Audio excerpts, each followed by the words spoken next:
रावेर सांडपाण्याच्या विळख्यात नागरिकांचे जीवन. प्रशासनाच्या उदासीनतेमुळे नागरिकांमध्ये संताप. रावेर प्रतिनिधी जाकीर खान. रावेर शहरातील मुख्य वर्दळीच्या रस्त्यांवर तुंबलेल्या गटारींमुळे सांडपाण्याचा गंभीर प्रश्न निर्माण झाला असून स्थानिक नागरिकांचे दैनंदिन जीवन अक्षरशः विस्कळीत झाले आहे. रस्त्यावरून वाहणाऱ्या सांडपाण्यामुळे परिसरात सर्वत्र अस्वच्छता पसरली असून भीषण दुर्गंधीमुळे नागरिकांना घराबाहेर पडणे देखील कठीण झाले आहे. या मार्गावरून दररोज शाळकरी विद्यार्थी, महिला, ज्येष्ठ नागरिक आणि रुग्ण मोठ्या संख्येने ये-जा करतात. तसेच या रस्त्यावरून हुसैनी मशिदीकडे नमाज पठणासाठी जाणाऱ्या मुस्लिम बांधवांची मोठी वर्दळ असते. मात्र अत्यंत घाणेरड्या आणि दुर्गंधीयुक्त पाण्यातून वाट काढत जाण्याची वेळ आल्याने नागरिकांमध्ये तीव्र संताप व्यक्त केला जात आहे. गटारी तुंबल्यामुळे साचलेल्या सांडपाण्यामुळे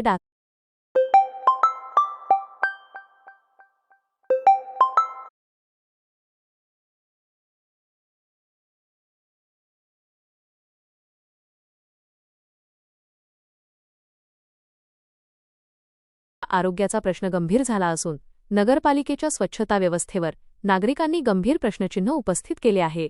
नियमित स्वच्छता होत नसल्याचा आरोप करत प्रशासनाच्या कारभाराबाबत नागरिकांनी नाराजी व्यक्त केली आहे. संबंधित लोकप्रतिनिधी आणि अधिकारी या गंभीर समस्येकडे जाणीवपूर्वक दुर्लक्ष करत आहेत का, असा सवाल नागरिकांनी उपस्थित केला आहे.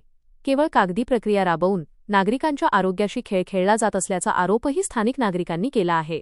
स्वच्छ शहराच्या घोषणा केवळ फलकांपुरत्याच मर्यादित आहेत का, असा प्रश्न आता सर्वसामान्यांकडून विचारला जात आहे. या गंभीर समस्येवर तातडीने उपाययोजना म्हणून तुंबलेल्या गटारींची साफसफाई करण्यात यावी, रस्त्यावर वाहणारे सांडपाणी त्वरित थांबवण्यात यावे आणि नियमित स्वच्छता मोहीम राबवून डास प्रतिबंधक फवारणी करावी, अशा मागण्या नागरिकांनी केल्या आहेत. प्रशासनाने याकडे गांभीर्याने न पाहिल्यास आणि भविष्यात एखादी दुर्घटना किंवा आजार पसरल्यास त्याला संपूर्णपणे प्रशासन जबाबदार असेल, असा कडक इशाराही स्थानिक नागरिकांनी दिला आहे. आता प्रशासन या सांडपाण्याच्या समस्येवर काय भूमिका घेते याकडे सर्वांचे लक्ष लागले